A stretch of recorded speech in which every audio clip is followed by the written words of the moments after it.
Okay, first of a couple of bikes that we're going to be having a look at today. This one is a 1986 YZ490, so 86 is the S model. So a couple of things about this year. So it was front disc brake, still was on rear drums, so I hadn't moved up over to the disc yet, and then it's just a slightly more modern than the previous couple of years bike, really. But pretty much they were effectively minor changes on the 490. Cracking bike, very iconic, very sought after, and this one is going to a guy who takes most of my 490s off me. So I only had 2 in this container and he's having both of them. So there was an 83 that I did a video of last week, and then this 86. So there we go. So things that we look at, so it's got a desert tank on it, so it's not the original tank. Obviously the whole bike itself wouldn't have been blue. In America it would have been yellow, in Europe it would have been white.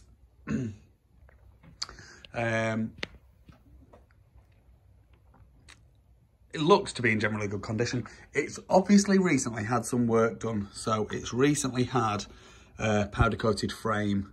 So you can see where the frame number is here, where they've basically they've masted up so that it doesn't the powder doesn't cover up the frame number, because that's often what happens.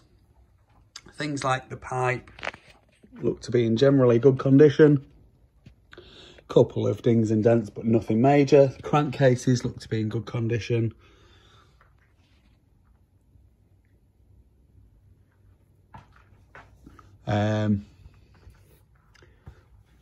Been sprayed at some point, and the frame itself, so underneath the frame, sorry, I've just got something that's annoying me outside. Frame itself looks to be in good condition. I'm not seeing any damage to the frame rails. I've just noticed here, it's the first time I noticed it, it is missing the lower engine mount bolt. It's got obviously a swing arm bolt, and then the other engine mounts are in place, and then it's got a top mount on a head steady. The rear shock looks to be in good condition. The original Yamaha stickers on there, which are nice to see. All looks good. Bit of burning to the side panel from the exhaust. The brake torque arm is slightly bent, but that'll bend back. The rear brake plate looks to be in good condition. It's obviously had new rims, new anodized rims. At some point, are they anodized or are they just powder coated? I think they're just powder coated. So possibly the original rims that have been powder coated, but I probably won't be able to see. Should have done my homework better, shouldn't I? I won't be able to see the date on them, so I won't be able to tell if they are original or not. Forks look to be in good condition. The fork chrome has started to go through at the top between the triple clamps, but I've not seen any pitting further down, and the lowers look to be in good condition. Someone's obviously polished these up at some point. The throttle is not returning itself, so you have to push it back, and that is a problem with the throttle cable. So a replacement throttle cable and a cleanup of the throttle itself would be ideal. The carb looks clean, it sparks, it turns over. It's got flipping mega compression, so I'm expecting it to run good. Front disc is slightly rusty. Master cylinder has got a cloudy window there. You can get new window kits, but I mean the braking system is probably going to need a bit of an overhaul, to be honest. The front brake does work, and so does the rear brake. Plastics need redoing, just needs tidying up. I mean, I know the guy's going to go through it completely, and it will look like a brand new bike. They've obviously sprayed the crankcases silver. They would have been black underneath, and they've done a little bit of work to the barrel to make it look a bit better. So they've taken the edges off to make them silver aluminium colour. So black and aluminium, it does look nice.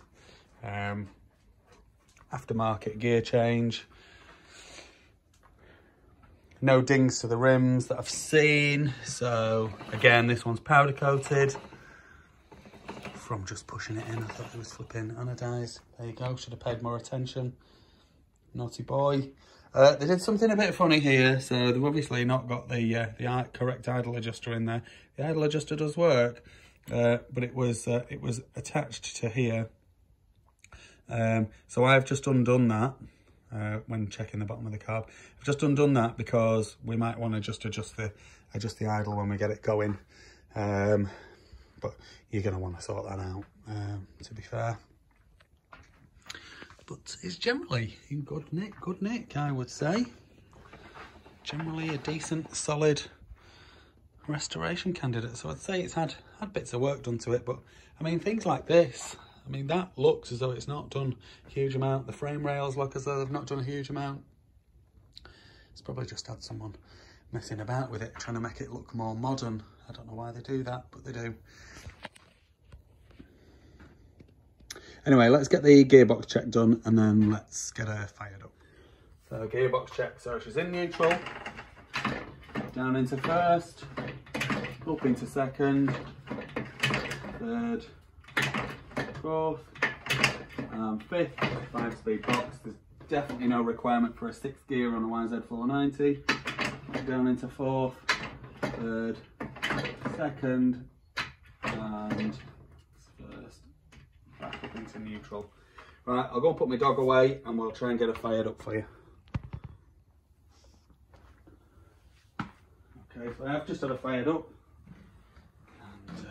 And the first thing I noticed was the rear shock does need a rebuild, so that's going to need seals and everything. The chrome looks good on the shaft, and like I say, the rest of the shock body looks good.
There we go, 1986 YZ490s.